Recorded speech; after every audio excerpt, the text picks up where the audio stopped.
Good evening. My name is Patrick Lewis, and I'm the Director of Collections and Research at the Filson Historical Society. Thank you for joining us for this evening for the Gertrude Polk Brown Lecture Series with Jonathan Eig, the New York Times bestselling author of King, A Life. Tonight's presentation will be moderated by two distinguished members of the Filson community. Richard H.C. Clay is the President and CEO of the Filson Historical Society. And Angela Edwards is the Vice Chair of the Filson Historical Society's Board of Directors and the President and CEO of Lawyers Mutual of Kentucky. Tonight's featured speaker, Jonathan Eig, is a former senior writer for the Wall Street Journal. He's the New York Times bestselling author of several books, including Ali, A Life, Luckiest Man, The Life and Death of Lou Gehrig, and Opening Day, the story of Jackie Robinson's first season. Ken Burns calls him a master storyteller, and Eig's books have been listed among the best of the year by the Washington Post, Chicago Tribune, Sports Illustrated, and Slate. At the conclusion of tonight's presentation, there will be a short Q&A session. There are two microphones up on the landing that we ask our in-person attendees to use so that we can all hear your questions. If you're joining us virtually, please submit your questions in the chat, and a Filson representative will share them as time permits. Mr. Eig will be signing and selling his book immediately following the lecture in this room. Thank you again for joining us tonight.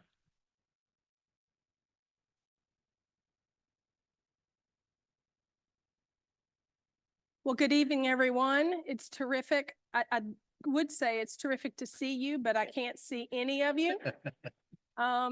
We can tell you're there, so thank you for being here, and those who are joining us virtually as well. Well, you've seen the size of this thing, so I think that tells you that we have an awful lot to talk about, so let's dive in. Mr. Eig, I have heard you answered this question, and I loved your answer, and I want everyone here to have the benefit of hearing you answer this question, or a question somewhat like it. Why the need for another biography on Dr. King? Why now? And why were you the right person to write it? Well, I don't know if I was the right person. I hope I was the right person. I certainly tried to live up to that responsibility. But you know, it started with my Muhammad Ali book, actually. It's so great to be back in Louisville, where I have spent so much time. And I love visiting. Muhammad Ali's friends and family were wonderful to me. And I spent a lot of time researching the book here. And one of the things I wanted to know is what happened when Ali met King. They met twice. Once here in Louisville at a fair housing protest where Ali just showed up and he actually interrupted King's press conference. Nobody interrupts Martin Luther King except Muhammad Ali, right? and he had King cracking up on camera with these TV reporters there. And King, you know, of course, was always very dignified. And Ali just has him laughing. And I wanted to know what they were like together, what they thought of each other, how they got along, because obviously they disagreed on a lot of things. They agreed on Vietnam, but they disagreed on much about integration and civil rights. So I began asking people who I was interviewing for the Ali book what they knew about King and his relationship with Ali. And that's when it dawned on me that there were still hundreds of people alive who knew Martin Luther King, and that there hadn't been a biography since 1982. And that's just ridiculous. That's just almost criminal. You know, we need a new biography of someone like King every generation, if not more often. And the other really important piece of this decision for me was that in that time, since 1982, since that last biography, we've seen King turned into a national holiday, 1,000 streets, 100 public schools, a monument on the Mall in Washington, D.C., all of these things which he richly deserves, but it has had the effect of turning him into an icon, into this almost two-dimensional figure, and we've forgotten that he was a man, that he was that he had doubts, that he had failures. We've forgotten how radical he was. We've watered down his message. So I thought it was really important to write a book that would be more intimate, more human, and would allow us to connect with him in a way that we connected with him in the 60s, but I don't think we've connected with him that way in a long time. Well, It strikes me that in your book, we do learn many things about him that make us like the rest of us mortals.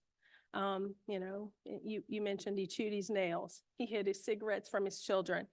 More seriously, he attempted suicide, albeit half-heartedly perhaps, infidelity in the marriage, etc., and the depression, of course. What is the benefit of humanizing Dr. King? Does it serve to weaken him in any way? I don't think so. And I've been really pleased because I was nervous about that, to be honest. I was worried that readers might say, we like him on the pedestal, leave him up there. But what I found and what I felt strongly was that we would esteem him more, that we would respect him and maybe love him more when we saw his failures. Because we're all flawed, and we can't expect to have heroes if we expect them to be perfect. And I think our heroes emerge as more courageous when we realize that they had to overcome the same doubts, the same insecurities, the same fears that all of us face. And King talked about it over and over again. He said that the thing that keeps most of us from taking action, the thing that keeps most of us from being better people, that keeps us from getting closer to the ideals of our religious beliefs is fear. We're afraid of failing. We're afraid of risking that we might lose something. And what we really lose when we risk that is our potential. And I think so King's failures to me are important because they show how really great he was. Well, I found profound information as soon as I cracked the book, right on the dust jacket. And it says, quote, "I gives us a king for our times," close quote. What does that mean? Well, I think, we need to remember that history, and it's great to be at the Filson because you guys trade in history and you keep history alive. And sometimes, and I wrestle with this with my kids, they think of history as being a bunch of dates on the calendar in the past. And they're not in the past. They're through lines that go through our lives. And we are living today through so much of the same things that King lived through. And his words inspired us once. They can inspire us again because look at even what he said in I Have a Dream speech, the first half, the part we forget about. First of all, it was the March on Washington for jobs and freedom. And he talked about discrimination in hiring. He talked about discrimination in housing. He talked about police brutality. He talked about reparations. This was a modern speech. You could give that same speech today and it would be just as relevant and just as controversial. We forget that in the last 3 or 4 years of his life, King was deeply unpopular in this country. That in 1966, something like 65% of Americans said they disapproved of Martin Luther King. Not that they disapproved of some campaign of his in Chicago, no, they just disapproved of him total. That's how Americans felt about him. He was not popular.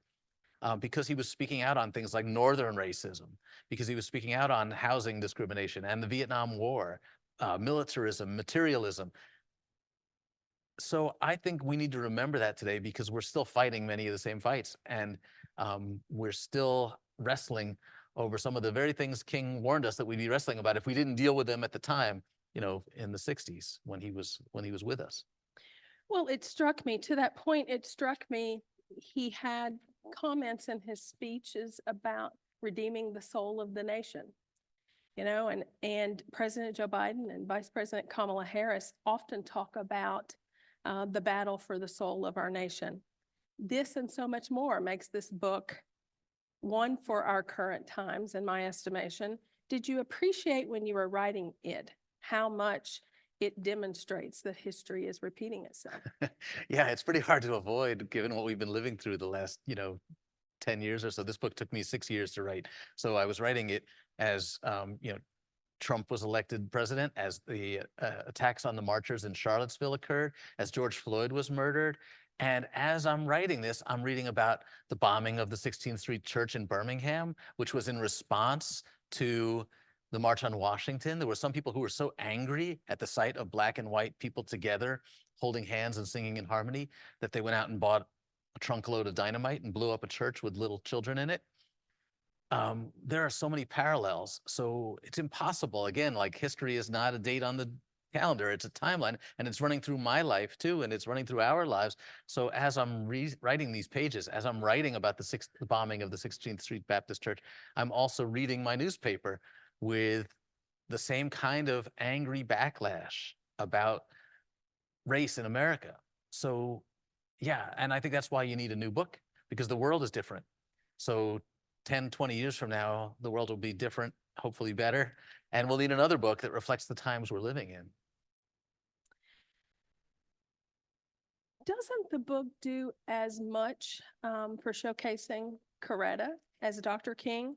Did you intend that, or was it a byproduct of personalizing him or making him more human? Both, but I'm so glad you asked about that, because one of the things you realize when you're writing a biography, and there have been lots of great history books about King and lots of great books that have a lot of King biography in them, but they're not as intimate as a biography can be. A biography should make you feel like you're getting inside this person's home, inside their life, walking in their shoes, that you can understand what they're feeling.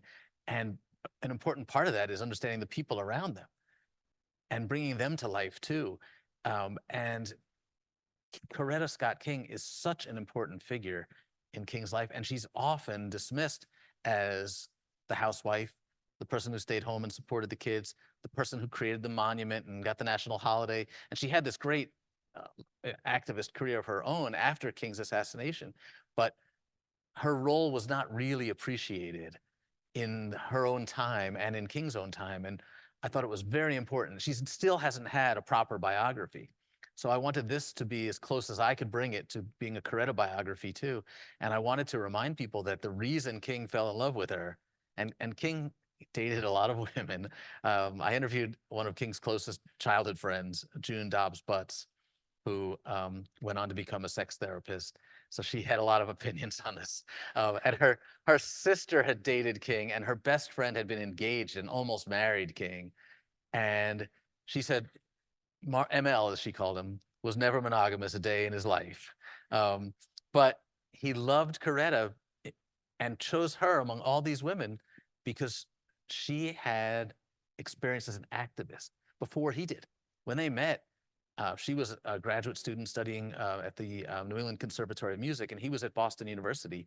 They met on a blind date, and he said on the first date, "I'm going to marry you. You're exactly what I've been looking for." And it's not because she was smart and beautiful. It's because she'd been to Antioch College, and she'd been involved in all these protest movements on campus. She'd been to the Progressive Party National Convention. So she was teaching him about activism, and she continued to guide him all their lives together. It was Coretta who said, "You have to start speaking out on Vietnam. And if you don't do it, I'm going to do it." And she does not get the credit she deserves, in part because her own husband insisted that she stay home and take care of the kids. So, and that makes the story even richer and more interesting, in my opinion. It's sad that King never really, one of our great heroes for equality, for justice, didn't really appreciate women's equality and justice for women. And even though he had this brilliant wife pushing him, and that was really hard for her, but she felt like she was still important. She never lost confidence in herself. Well, and part of that you just raised was a conflict for me as I read the book. You know, I want him to be such a forward-thinking man. Yeah. You know, that he wanted this intelligent and capable woman that he thought of as his equal. Yet there are many times where I felt like he's a chauvinist and he wanted a woman, I think as he described it, who would treat him like his mother and tend to his every need. He seemed conflicted and remained so throughout. Did not deal well with women in leadership positions. Did you ever get a sense of how we might resolve that conflict, or was it just that he was truly conflicted? He was truly conflicted, and he was truly chauvinist. He was born in 1929 in the South, in the Southern Baptist Church, which was very conservative and very patriarchal, where the women's role was mostly the music or the entertainment committees. And that's what he was steeped in. That's what he knew growing up. And it was very hard for him to shake that. And, you know, he had I would love to have known how if he might have progressed as he got older, as he saw his children, his girls, in particular, his daughters becoming adults. Maybe he would have evolved, but he only lived to 39, so we don't really know how much progress he might have made. But he did not make much progress on this issue during his career. In your prologue, you write that he was deliberately mischaracterized in his life, and he remains so today. How was he mischaracterized? And did your book correct these mischaracterizations in your mind? I hope in my mind it corrected them. The question is, did it correct anybody else's minds? But that's partly why I wrote the book, because we've seen King used. We've seen him co-opted. Harry Belafonte said, we only like radicals when they're dead in this country. And you could say the same thing about Muhammad Ali. We didn't like him so much in the 60s. We only liked him when he couldn't talk anymore, right? Like, it's sad, but that's how we are uncomfortable with people who make us uncomfortable. Even though this is a country born of rebellion, we're not really celebrating rebels. So one of the things we've seen happen, especially since the creation of the King holiday, is that his message has been co-opted. And you will hear politicians who disagree with everything King stood for saying, oh, well, affirmative action, for example, clearly Dr. King would be opposed to that because he said we should be judged by the content of our character, not the color of our skin. So you have it right there on the record that King would be opposed to affirmative action. Well, that's just absurd. And we know exactly how King felt about affirmative action. So we're seeing his words intentionally misused. And you can find a quote for King to support anything you believe in. And, he was clearly a pacifist. He was opposed to all war, said that all war rotted our souls. And you'll find people using quotes from King to support, even war. So it's intentional. What you see is people using King for cover, often to cover their own racist remarks, to say this is what King would say. And some of King's friends who I talked to said that they felt like the national holiday was the worst thing that ever happened to him, because it allowed the government to control how his image is presented, and it tailored our school lessons, our curriculum, in a way that is most digestible, that we can all feel comfortable with. And there's a sense now that, there's this, we portray it as if Dr. King had a dream and the dream came true, so you don't have to protest anything anymore. And that's what I was fighting against. I wanted to remind people that he was dangerous once, and that he was radical, and that we need to go back and read his own words again. So have people listened? I don't know, but I'll tell you one thing I'm really proud of. I mentioned in the last page of the book that when I visited the King Memorial, the monument in Washington, D.C., in the gift shop, they have little stuffed animals and snow globes, and they didn't have a single one of King's own books there. They had coloring books, but they did not have a single thing written by Dr. King. And I called that out in the book, and one of the park rangers who works at the monument emailed me and said, I'm going to do something about this. And he went to his boss, and now they're selling King's books in the gift shop. So Yeah, good. Good. I didn't appreciate how torn he was between following in his father's footsteps and becoming a minister and wanting to be in academia. Do you think he could have been as effective in his civil rights work had he pursued a career in academia? no, I don't think so. I think he would have educated a lot of great young activists, and maybe one of them would have grown up to be, president of the United States or a great leader. But no, he would not have been as successful and as powerful, and he would not have changed our lives as much if he did really want to go into teaching. And I think he thought he'd preach for a while, and then he'd teach. In fact, before the Montgomery bus boycott started, he was offered a job at the chapel at Xavier University in New Orleans, and he was thinking about taking the job, but then they had to postpone it because the chapel was under construction and they weren't going to be ready for him. So think how different history might have been if he'd taken that job. But it's very interesting to see this constant push-pull with his father. One of the discoveries I made in my research was an unpublished autobiography of Martin Luther King Sr., Daddy King, as everybody called him. And there were only 2 copies of this. It had never been published, and even the kids didn't know it existed. The library that had it didn't know they had it until I said, you got to go look for this. And in this book, you see Daddy King saying that he really didn't want his kids to be preachers. He wanted them to make money, like a lot of parents, right? He wanted his kids to have a more secure future. And Martin was really ambivalent about it. He thought about being a doctor or lawyer for a while, but I think when you come from a family of 3 generations of preachers, it's kind of hard to resist that pull. Everything in his life was so serious, felt so calculated. In what ways did you learn how he experienced joy, Mm, frivolity? yeah, that's a great question. He didn't seem very happy, especially in the last 10 years of his life. He talked about this. His home had been bombed. He'd been stabbed in the chest. His home was bombed 3 times. His home was shot at. He got death threats all the time. He eventually learned that his own government was on his back, surveilling him and harassing him and trying to destroy him and disrupt his work. So it's not exactly a picnic. Life is not a picnic for Martin Luther King, but he was a funny, warm, loving man. People loved being in his company. And as a young man, he just had this off the charts charisma before the burdens of the whole world fell on his shoulders.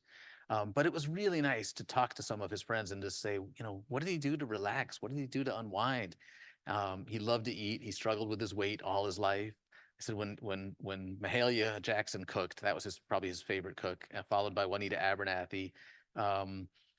He wouldn't ever pick up his utensils. He would just go straight into it with his hands. He said, "This is too good for anything to get in the way." Like you get the impression like he would have put his face into the plate if he could have gotten away with that.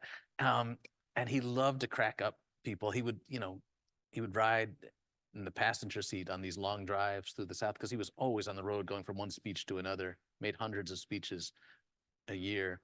And he would go out of his way to keep the driver awake by telling jokes, by telling stories. One of his recurring jokes was that he would preach your eulogy. He would say, "Here's what they're going to say about you." If they had a march coming up, he'd say, "It's going to be dangerous. Some of us might not come back for this. Hey, you want to hear what I'm going to preach at your funeral?" And then he'd just start talking about all their bad habits and how they smelled, and he was really funny. But But not the happy. public didn't get to see that. But I think those were the moments that when he was alone with his friends. But I think he was depressed a lot too. It's important to realize that way. We talk about acknowledging people's flaws. I mean, as you pointed out, he attempted suicide twice as a teenager. And he was hospitalized at least a half a dozen times for what they called exhaustion, but Coretta and others referred to as depression. He got the Nobel Peace Prize. The news came, he was in the hospital. And when Coretta called to tell him the news, he thought he was dreaming, hallucinating, because he'd taken all these sleeping pills. It was the only way he'd get to sleep. And then he invited the reporters to come and interview him while he's in his hospital bed. So it was right there for us to see all along that he was struggling. But people didn't have the vocabulary back then to talk about it, and reporters just swept it under the rug. But he suffered a lot for what he did. I think as we read your book, it is pretty easy to say he was a serial plagiarist. Yeah. And that troubled me. Certainly a fact that I didn't know. Does this diminish the value of his writings? And more importantly, how, as much scrutiny as he was under, his work, his writings, his speeches, his actions, how is that the plagiarism never came to light before? Yeah, that's a great question. And it doesn't diminish his writings to me, but you have to put it in a little bit of context first. He was raised in the tradition of the church. He learned to preach before he learned to read. And preachers are always copying each other. And that's a form of flattery. You hear a church sermon, and then you go back and do it next week in your own style. And that's a way of paying homage to other preachers. And King did a lot of that. And so I think that affected his attitude, his approach. So when he was in high school, he entered a public speaking contest. He finished third. Martin Luther King finishes third. He also got a C in sermons at Morehouse and another C in sermons at Divinity School. He wasn't getting better. But so he enters this high school contest and he finishes in third place, and he completely plagiarized his speech. And I figured this out because it was published in his school yearbook, and I just Googled some of the phrases that struck me as odd, and he plagiarized it from a book that had been in his school library called 50 Award-Winning Speeches for Students. So that tells you that he's not trying to hide it very hard. I don't think he cared. So, and when he goes to now, he should have figured that out in college that it was a little bit different. He goes to Boston University. He's getting his doctoral dissertation, and he plagiarizes heavily from a guy who had done a dissertation for the same advisor 3 years earlier. So once again, he's not trying to hide it, or he's not trying very well. And the big question is, why did that advisor, Harold DeWolf, not blow the whistle? And I think it's in part because they loved King. He was so charming. They recognized that he was brilliant and that he was learning, but they clearly should have blown the whistle. I have no problem with the fact that a lot of his books had ghostwriters because, I mean, John F. Kennedy didn't write Profiles in Courage, right? That's just, when you're at that level, you often have people helping you with your first drafts. And my favorite King speech, Beyond Vietnam, delivered exactly a year before his assassination at Riverside Church, he didn't write a word of that. He assigned it to be written for him, and then he told the writer what he wanted, and then he read it over and made some edits. But presidents don't write their own speeches, so I got no problem with that at that level. If he didn't care, perhaps we shouldn't either. Right. Well, yeah, his college advisor should have cared. Right. Well, one last question for me before I turn it over to Dick. You've written about a lot of larger than life figures, Ali, Capone, Jackie Robinson, Lou Gehrig. How does this book compare? Wow. I thought Muhammad Ali was going to be the hardest and biggest book I ever wrote. It was definitely the most fun book I ever wrote because, as some of you know, Ali World is crazy. There's just some unbelievable characters, and I got to meet and hang out with all of them. The King book was harder, and I felt like it was even more giant responsibility. Any biography is a huge responsibility. You're taking someone's life in your hands, but King has become this sainted figure, like Ali in a way, but I think King was more misunderstood. So I felt like I had a greater responsibility to try to bring the real King back to life. And because he means so much to so many people, the bar was super high, and I was extremely anxious about how it would be received. And I'm happy to say that it's been mostly very well received. But I still feel, even getting a little nervous just talking about it because this story is so important, and we need to remember King. It's still such an important part of the issues we're facing today. So I think, we need his voice again, and I'm just honored to be able to help, tell his story again. Thank you. The first church that he pastored was in Montgomery. Can you tell us about the significance of that church in his ministry and his thinking? Yeah, that's a great question. Thank you. So many twists of fate change our history. And King applied for a job in Chattanooga. If he'd taken that job, history is very different. In seminary, he fell in love with a white woman and wanted to marry her and came very close to marrying her. And if he had married her, he couldn't have gone and taken that job in Montgomery anymore. He would have had to, maybe if he could get any job at all in a Baptist church, he would have been in the North for sure. So he ends up in Montgomery at this very sort of silk stocking church. His father says, "Don't go there. That's a snobby church. That's not our people." But King goes because it's prestigious and he's ambitious, and he sees his father's a country preacher. His father was born a sharecropper, virtually illiterate until he walked off the farm as a teenager and made his way to Atlanta, taught himself to read and write, but he'd be still like a country preacher. Very emotional, stomping and shouting and singing in the middle. And King was a little embarrassed by his father's style, so he wanted to be more sophisticated. So I think the idea of going to this highbrow church in Montgomery was appealing to him. And he also wanted to be an activist, but it wasn't clear how this church was really going to launch his career as an activist. I think he was really just thinking it's a good, prestigious church, and then the Montgomery bus boycott starts, and his plans go up in the air, right? Like suddenly, everything is different, and he's got a whole new life. And in that whole new life, did he have support from that church? Yes, he did. So just for a bit of context, King gets to this church. He's new in town. He's been there less than a year. He's got a 2-week-old baby. And he's just still trying to, and he just finished his dissertation and sent it off, just finished plagiarizing his dissertation and sent it off to Oh, his it was advisor. artificial intelligence. Right, right. ChatGPT would have been his best friend. And suddenly, he gets a phone call saying, Rosa Parks was just arrested. We're thinking about organizing a protest. Will you come to a meeting? And he says, no, I'm busy. I got a lot on my plate right now. And then they call back and he says, okay, fine, I'll go to the meeting. And then they ask him if he'll be the keynote speaker, basically, at the first community meeting to decide what to do. And thousands of people are gathering and they don't know, like, can they really muster the unity to stay off the buses the next day? Like, they're just thinking one day, let's stay off the buses Monday and we'll really show the city, that they need us, that they need to respect us. And they asked King to give the speech that night.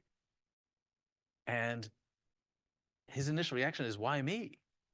And it's a good question. The answer is that, well, because the Baptists and the Methodists can't really agree on anybody, but he's new in town, so nobody really hates him yet. And he's got a reputation for being a pretty good speaker. And so he says, okay. And that night changes his life because he gives this speech. It's a speech that really, he's 26 years old, by the way. He's 26. And he gives this speech that really changes the course of history. He says, it might be that Black people, the people who've been treated worst by this country, are going to fulfill the promise of democracy. We're going to show them the way. And by our willingness to suffer, by our willingness to stay off those buses and walk to work, and by our willingness to endure everything this country has thrown at us, we're going to prove how great this country can be because we love this country, even though they've treated us so badly. And if we're wrong in demanding our rights, if we're wrong in demanding justice, if we're wrong in believing in America, then the Constitution is wrong. The Supreme Court is wrong. The Holy Bible and God Almighty are wrong. And that's the moment that, like, he finds his voice by combining patriotism and religion. It becomes almost impossible to argue with him. And even people in the North, even some white segregationists begin to say, yeah, that's a good point. And when he begins to apply nonviolence to the protests, it's really like, it's this magical moment that only happens because King is in Montgomery at the right time. And then he leaves Montgomery and goes back to Atlanta to, of all places, his dad's Ebenezer Baptist Church. Yeah. What accounts for that? Well, it's complicated. He becomes the assistant pastor at Ebenezer Baptist Church working under his dad, but it also affords him, a steady salary and a pulpit that he doesn't have to be in every Sunday because he's by now a national leader. But let's remember, this is 1960 when he goes back to Atlanta. After the Montgomery bus boycott, which is 55 to 56, he really fails over and over again for the next 3 years. So he's going back to Atlanta in a way because he needs to reinvent himself. He needs to think about what to do now. He's 32 years old and people are saying he's washed up because he's led these other movements in places like St. Augustine and Albany, Georgia, and they've pretty much failed. He's come away with nothing for these protests. So, and at the same time, what do we see happening elsewhere? The freedom rides, the lunch counter sit-ins. King isn't involved in those. And a lot of the younger protesters who are involved in those things are saying that they're calling him the Lord, the old man, that he's not relevant anymore. So King is coming back to Atlanta to really think about, where does he go next? What does he do? How does he help? It's not that he wants to be the star. It's not that he wants to be the center of the action. He just feels like this is his calling to do this work, and he's got to figure out the next chapter in his life. Early in this career, he, as you point out in a chapter of your book that I thought was moving, it's Pilgrimage. He goes to Jerusalem and then on to India. Can you tell us about the effect of that trip on him? Yeah, that's a really great question. And it's such an important stage in his life. Just he and Coretta, along with L.D. Reddick, who's this fascinating character who was like the unofficial archivist of the entire movement. He went everywhere. He went to every meeting. He went to every rally, and he took notes everywhere. And he traveled with Martin and Coretta to India and Jerusalem, and he took notes on the entire visit. And I was the first person to see his papers, thousands of pages of documents at the Schomburg Library in Harlem. The boxes had never been opened before. And we know a lot about that trip because of Reddick riding along. He even writes down like what they eat on the plane, and it's fabulous for a guy like me. It's heaven to go through those boxes. But King is becoming it again at only at the age of 30-ish, this international citizen, and he knows that he's being looked at around the world as a freedom fighter. That people see him as this symbol of freedom at a time when much of the world is decolonizing. Lots of African nations are establishing their independence for the first time, and King travels to India to learn about Gandhi and to learn about the nonviolent movement, which is something he's still evolving. He's, when the Montgomery bus boycott begins, he's got a gun in the house because he feels like he needs the protection. And it's Bayard Rustin who comes to town and says, we have to talk a little bit more about the nonviolent tactics, and getting rid of the gun might be a good start. So King is still learning, and so the trip to India is a hugely important part of his education. And in Jerusalem, it's really a religious pilgrimage for him to walk in the path of Jesus. Somebody who's trying, to walk in the path of Jesus every day, but to actually go there and see these places for the first time in his life, something that I think his father and grandfather never could have imagined that opportunity. The election of 1960 with John F. Kennedy and his active in his campaign and ultimately his Attorney General, Robert F. Kennedy. What was King's relationship with them? And how did that evolve during the years of Kennedy's presidency? The relationships with presidents are so complicated and so nuanced. And it's interesting, when King met Nixon before he met Kennedy and really liked him and thought that Nixon, was on the right wavelength. He really thought Nixon was somebody who could be a great ally. And then Nixon began to really disappoint King during that campaign against Kennedy. And when King was jailed, he was in Reedsville prison. He was in, like high security, where they had him, isolated in this remote prison, no contact with his family, with lawyers. They were really worried about him. And this was during the presidential campaign. And Nixon didn't want to take a stand on the issue. And Jackie Robinson actually went and begged Nixon to speak out on behalf of King, and Nixon wouldn't do it.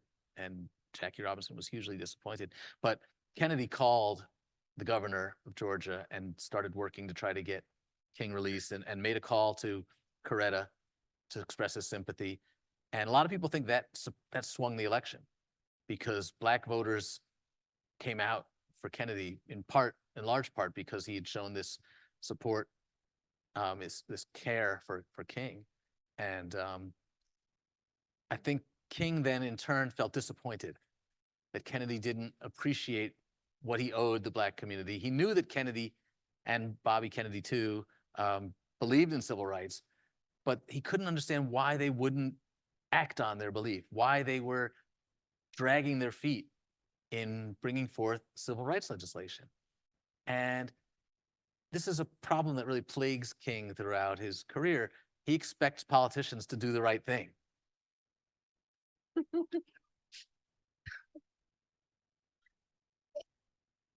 And he can't understand, why isn't he introducing this legislation that he promised us? And, it's because he's afraid of losing white votes in the South, obviously. But to King, it's irrelevant. It's the right thing to do. You said you were going to do it. What's going on? And he faces this over and over. And I think he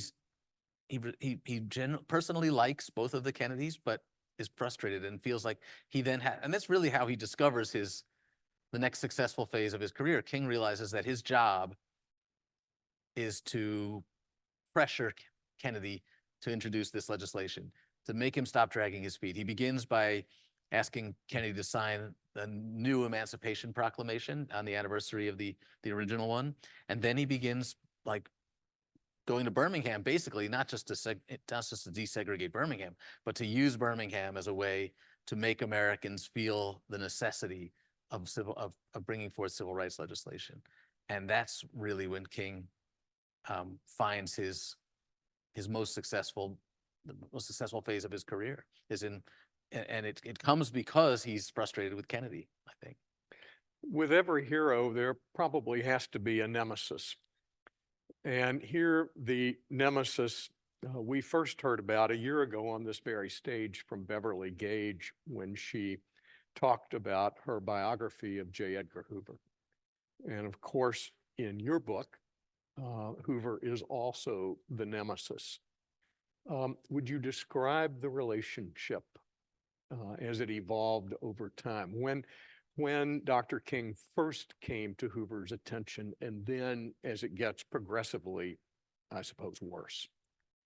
It's fascinating. And I think it begins with King's emergence in Montgomery. That's when he first pops up under the radar of the FBI.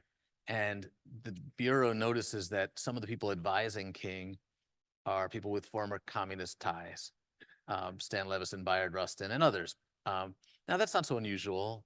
There are lots of former communists, even in the federal government, because it was much more popular and it was more mainstream to be a member of the Communist Party in the years after World War II. So they begin paying attention to this, and they begin, actually, Hoover asks Robert F. Kennedy for permission to tap some of the phones of King's advisors, the people who were most likely under the influence of communism, who might be trying to infiltrate the civil rights movement. That's Hoover's concern at first, is that the communists might be trying to use MLK. So Robert F. Kennedy authorizes the wiretaps, first on people like Stan Levison and Bayard Rustin, and then later on King in his home and office. And it quickly becomes clear that they're not interested in communism. And even the FBI in their initial memos say, there's no reason to indicate that we should be concerned about anything he's doing. And J. Edgar Hoover responds by saying, that's what you told me about Castro. And then they write, oh, you're right, director. We apologize. We should increase our surveillance. And they begin to hear him on the phone with women. And that becomes their obsession. That becomes J. Edgar Hoover's obsession. And it becomes the obsession of others. And they begin sharing the information about King's sex life with the president, with members of Congress, with the media. And I guess what I'd like to ask you all to think about is why? Why was it important for the federal government to surveil this guy because he was having affairs? When we knew that he was no longer a threat to national security, when we knew that, in fact, he was trying to build democracy, spread justice. And I think the answer is pretty obvious. I'm sure Beverly Gage would have said the same thing, that it's racism. Hoover was a racist, and he was afraid that Black people might demand power, they might demand justice, and that would mean sharing power. And when you have power, you don't share it. That's just, I guess, human nature, unfortunately.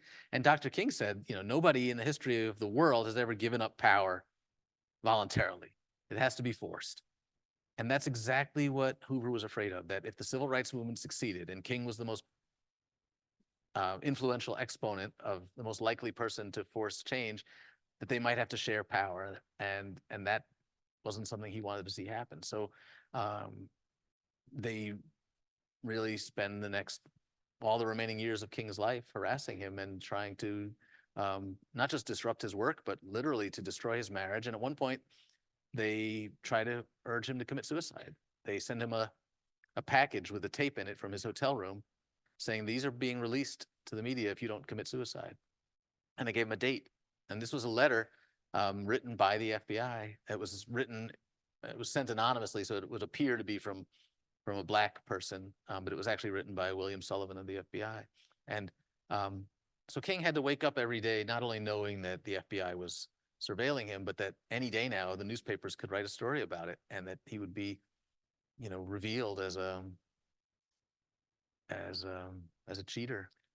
Who was the individual who opened the envelope with that letter and first listened to the tape?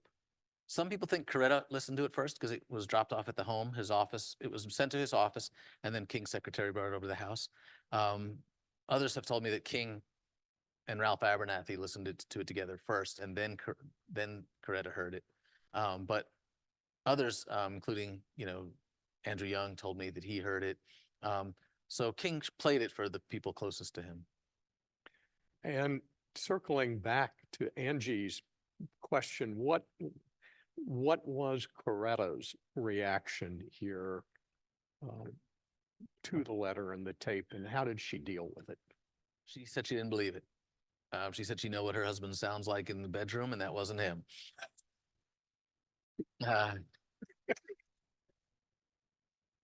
And she went to her grave, God bless her, insisting that it was all a fabrication on the part of the FBI.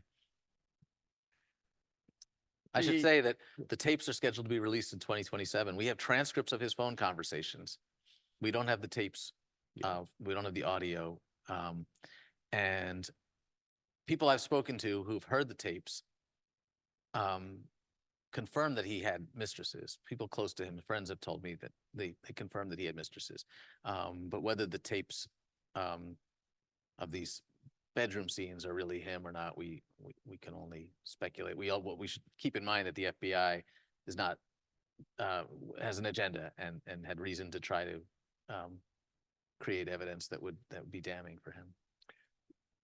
Going back to the Montgomery sit-ins and then tracing the civil rights movement as it evolves in the South, it was done in the lens of national TV. What was the effect of the television age on Dr. King's work and on the movement itself? That's a great question, and I don't think anybody's asked me that. It's so important because we talk about being in the right place at the right time. King comes along at a time when the media is starting to pay attention to race, and people are getting televisions in their homes for the first time, so they can not only see the pictures of these protests, but they can see the action on television, and they can watch the March on Washington live on television, tens of millions of homes. And this has a huge visceral effect on people because, it's one thing to read stories about police attacking innocent protesters. It's another to watch it.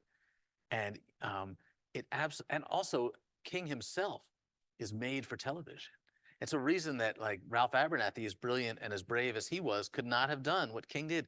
King was so telegenic and so brilliant, and he was making these arguments that were steeped in philosophy and religion that was just so hard to ignore. And it changed people's attitudes about nonviolent protest. It changed the sense of what these Black protesters were really all about. It made them, that it's kind of like a moral jujitsu, right? King knew that he was never going to outpower the police in Birmingham or outpower the federal government, but he could show that they were willing to suffer for this country, that they were willing to suffer they weren't trying to tear down the country, they were trying to join it.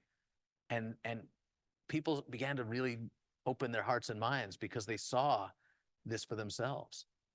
And that brought any number of white sympathizers to the South to be part of the movement. Absolutely. So you start seeing college kids spending their summers in the South registering voters. You see ministers and rabbis from all over the country coming down to join these protests because King is sending out the word on television, come and join us. We need your support. So you get this multiracial community of supporters, and that sends a message too. You even start to see some white Southern preachers saying, wow, this is my members of my congregation are divided on this. I have to rethink my attitudes. So, Bernard Lafayette, one of the people I interviewed for the book, one of King's friends, said he always thought of King as a crowbar. That he's just prying loose souls, prying loose people's prejudices, getting a little bit of air, a little bit of light in there until you can push it a little further.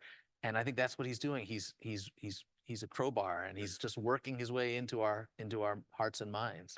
You also see a number of white federal judges who were appointed by President Eisenhower coming forward and doing some very brave things.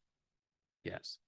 Frank Johnson, perhaps at the district court level in particular. What was your reaction there? Well, King was really intentional about using the law. And that's what really distinguishes him from some of the others like Stokely Carmichael and Malcolm X, who were seen as these more radical, more dangerous activists, but who weren't actually getting anything done. King believed that, you know, you had to work within the system. So he certainly recognized the importance of the NAACP, which was a great ally and made a lot of his work. I mean, we forget, and the NAACP, Thurgood Marshall used to complain about this all the time. He said, King didn't win the Montgomery bus boycott, I did. Because the Supreme Court decision is what desegregated the buses. The city was never going to do it. They could have stayed off those buses for 10 years. But King recognized the importance of lawyers, and those federal judges, white, all white, were hugely important because they saw that the law was on the side of these protesters, and they were willing to stand up to the pressure of their own communities, in part because they were, you know, many of them were appointed for life. Yeah. President Kennedy is assassinated and Johnson becomes president. What was the relationship initially, and then as it evolved over time, between Dr. King and President Johnson?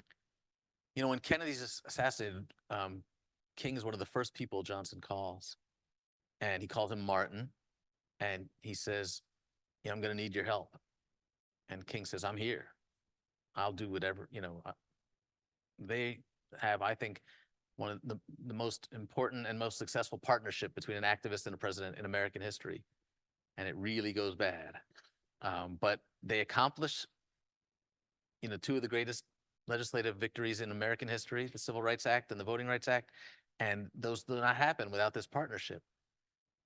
But at the same time, J. Edgar Hoover is souring the relationship. He's sending information directly to the White House, directly for the president to see about the stupidest, most tawdry stuff about who King is talking to, about what speeches he's planning to give, about which women he's gossiping with. They really seem obsessed with his sex life. And one of the discoveries I made in my research, it was actually David Garrow who wrote one of the great civil rights books, one of the great early King biographies. He said to me, have you thought about checking LBJ's secretary's files? And Mildred Stiegel was LBJ's secretary, and she kept all of his most sensitive material in her safe. So those files were under her collections, not under the LBJ papers, and not even Robert Caro had opened these boxes yet, and I had to ask them to be declassified. And when I got them declassified, what I found was that LBJ received more than 200 memos on King directly from J. Edgar Hoover. And sometimes it was 3 a week. So it's this incessant campaign, and it absolutely has an impact on their relationship. And then when King begins speaking out on Vietnam, and I think it's safe to say that LBJ was haunted by Vietnam and that he was really driven almost to madness by what was going on there. And then to have King speaking out against him, he felt like he took it personally. He felt tormented by King. The relationship really went bad, and it's a shame because they accomplished so much together and could have accomplished more. And there's this moment. I'm sorry, I've gone on too long, but I have to talk about this moment where King goes to L.A.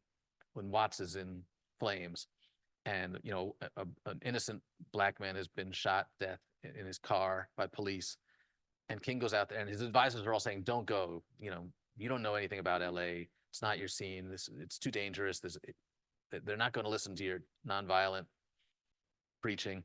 And he goes anyway. And he does his best to try to calm the situation. And he calls LBJ. And you can listen to the phone call. All these, LBJ recorded all his phone calls. They're on his website, on the LBJ Presidential Library website.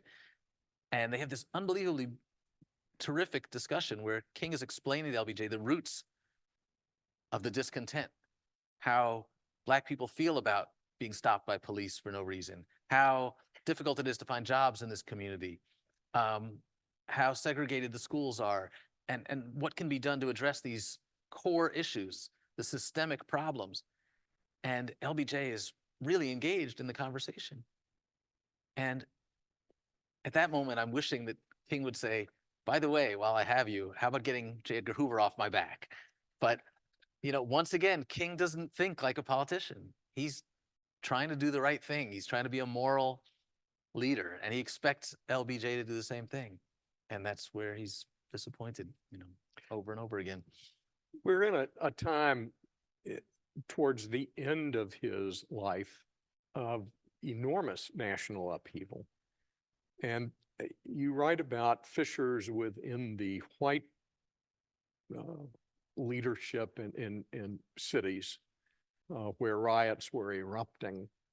And then also within the movement itself, between the Student Nonviolent Coordinating Committee and the Southern Christian Leadership and the Nation of Islam and Malcolm X and Dr. King. What was going on there? Why was there so much divisiveness? Well, I think with any movement, as it matures, it becomes more chaotic and it becomes harder to retain a sense of unity. When the Montgomery bus boycott works, everybody says, we have a new leader. Let's rally around him. And then as time goes by, some people find he's a little too conservative for them, or he's a little too radical for them. And some of the white protesters who joined for a while become more interested in protesting the war. So they split off. And one of the things, and this is why King's life becomes so difficult, is because he's got the federal government after him. He's losing support among white liberals because they're more interested in protesting Vietnam.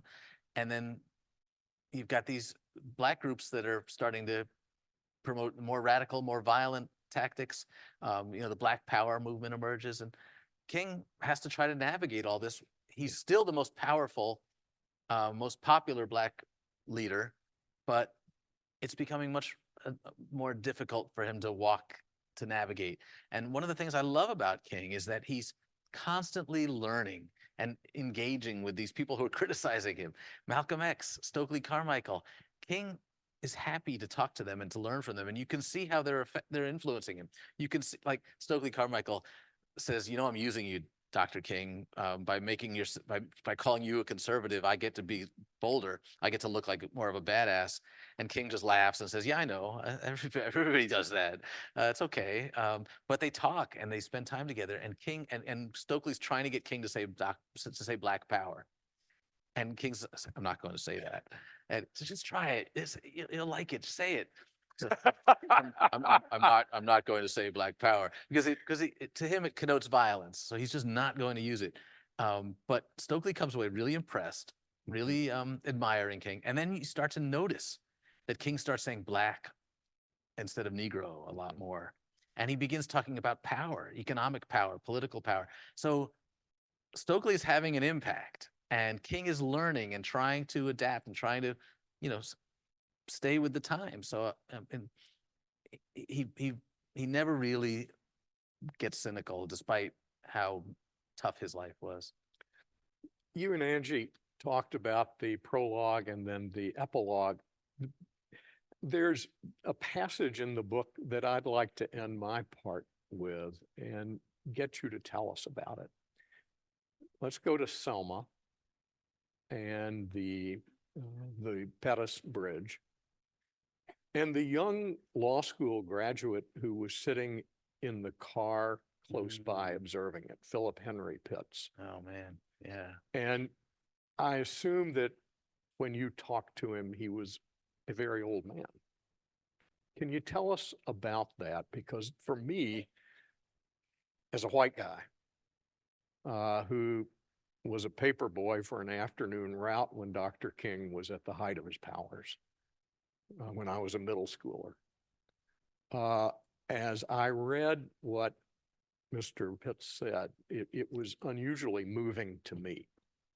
Yeah, I'm so glad you asked me that, and nobody's ever asked me about that. It's a line that I was really touched by too. So Philip Henry Pitts was a young lawyer just out of law school, working at his father's firm in Selma, and his father was the city attorney for Selma. And they were in court trying to stop King from marching across the Edmund Pettus Bridge. And they succeeded for a while. They had an injunction, and the march was postponed. And it was actually one of the lowest moments in King's career because he went to the top of the bridge and turned back, and really disappointed a lot of the younger activists who wanted him to keep going even if they got beaten. I think for a while they started calling him Martin Luther King. Yeah, Yeah. they did. It was a really difficult time for King. But of course, the march across the bridge eventually ended in the Selma to Montgomery March. Yeah. And one of the highlights of King's career. So, but when I went to Selma and I interviewed Mr. Pitts, he's still in his law office, and he asked me if I wanted to go for a ride across the bridge because he wanted to show me something. So we got into his car, and his office was right at the foot of the bridge, so it was only like a quarter-mile drive. And he parked next to this abandoned restaurant. And he said, "This is where I watched them beating the protesters.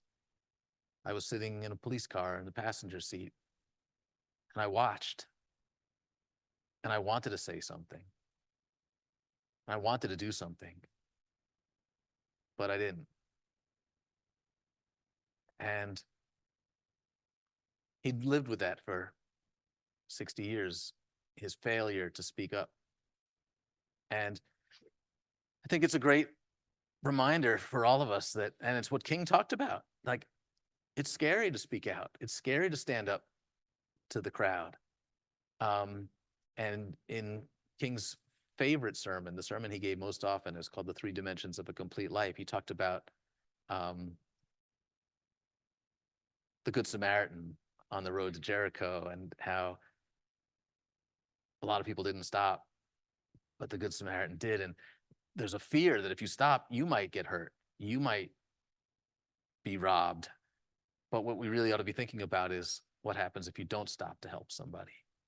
What does that do to your soul? And I think Mr. Pitts was feeling that. Thank you so much. Thank you. Thanks. Thank you. Thank you.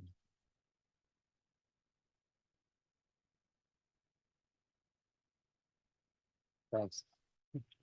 Thank you. We have time for questions. And if we could have the lights perhaps lifted a bit, and there are hello. microphones. Yeah, I see some, is that Sadiqua? Hey. Hi, All how right. are you? Great job, Angie. Good to see you all. This is wonderful. I really want to know more about Dr. King's challenges and struggles with mental health, given all of the pressure that he was living with. I think that's something that no one really talks about, and it seems like you got a lot more than most have had. Yeah, thanks for asking. And it's one of the ironies of the federal government's surveillance of King. They did this in an attempt to destroy him, and it now has the unintended consequence of allowing us to see his humanity, because we can hear him on the phone with his friends talking about how down he is, about how he feels like his work doesn't matter anymore, that no one's listening to him.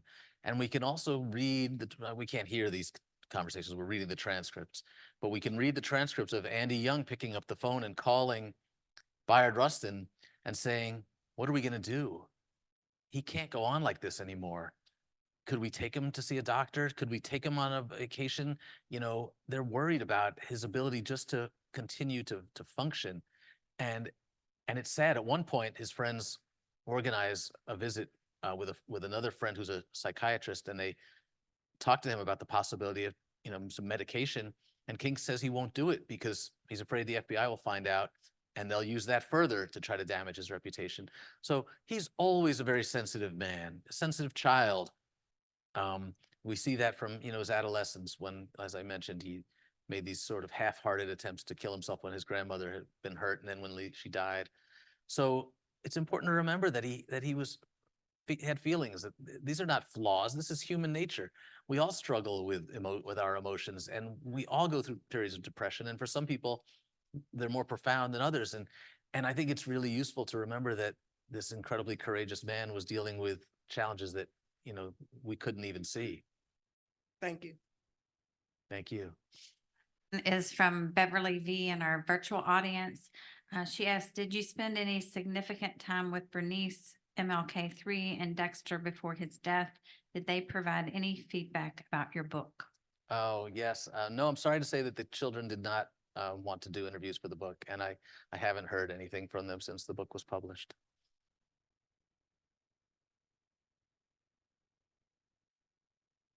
For your terrific presentation. I had the occasion a few months ago to listen to a podcast that I'm going to assume you listened to called the MLK tapes. It was fascinating. And for those in the audience who've not listened to it, it was really examining the assassination of Dr. King and the prospect that James Earl Gray perhaps was not really the person who assassinated him. I'm just curious as to your reaction to that and whether you give any credence to the implication there that the government, perhaps J. Edgar Hoover, might have been involved in some way. And then my second quick question is the new movie out on Rustin, on Bayard Rustin. How did you think that King was portrayed in that? First of all, I enjoyed the Rustin movie. I thought it was really entertaining, and the actor who played King was great. They gave King a little too much credit for being progressive on homosexuality. He loved Rustin and admired him, but he was not willing to publicly go to bat for him and to say that, you know, he supported the rights of gay people. So that's another area in which he was not as progressive as we would have hoped. As for the assassination theories, you know, a lot of King's closest friends and his family still believe that there was a conspiracy and that James Earl Ray did not act alone and maybe didn't even fire the shot. I just decided I didn't want to go down that rabbit hole. There's been whole books written about it already.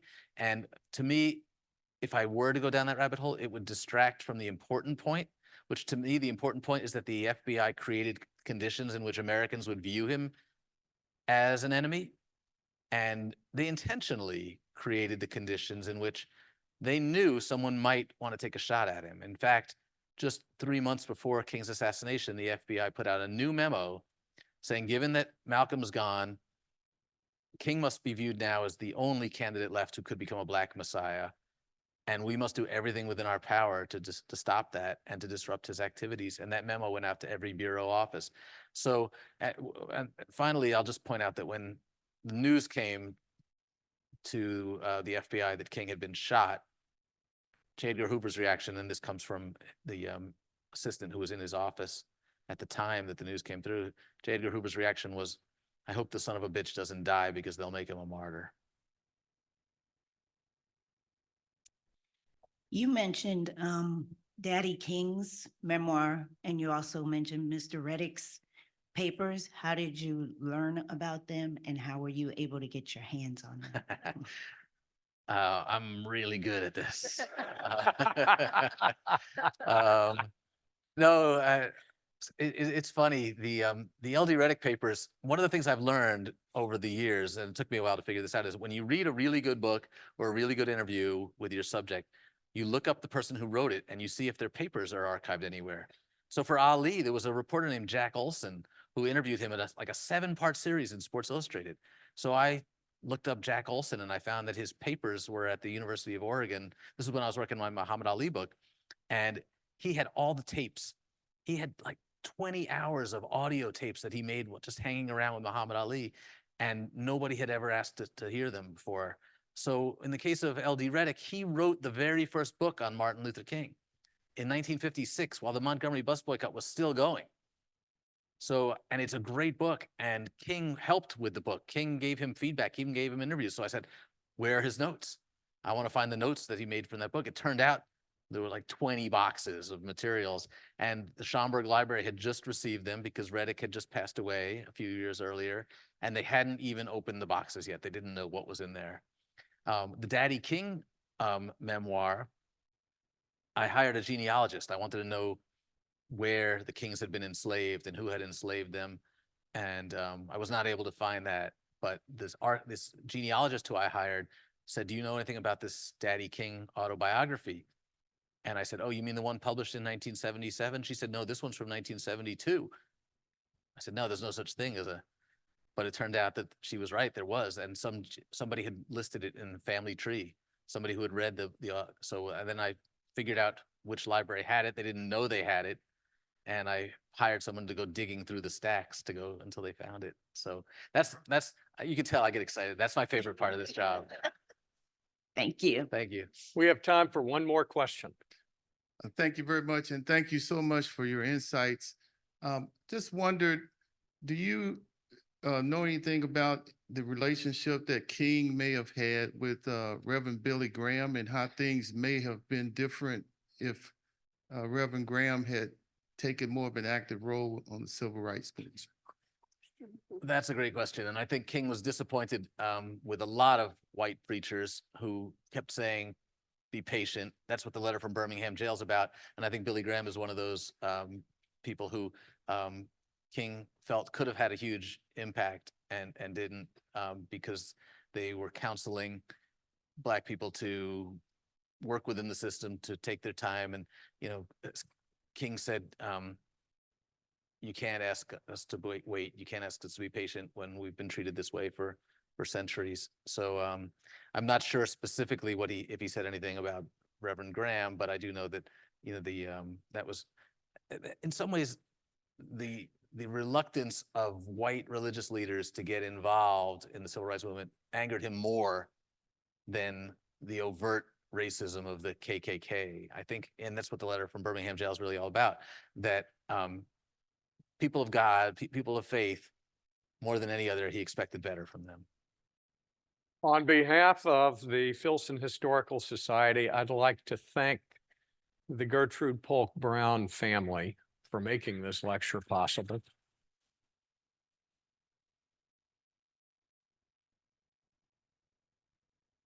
And I would like to thank Jonathan Eig for an absolutely first-rate, mesmerizing talk. Thank you.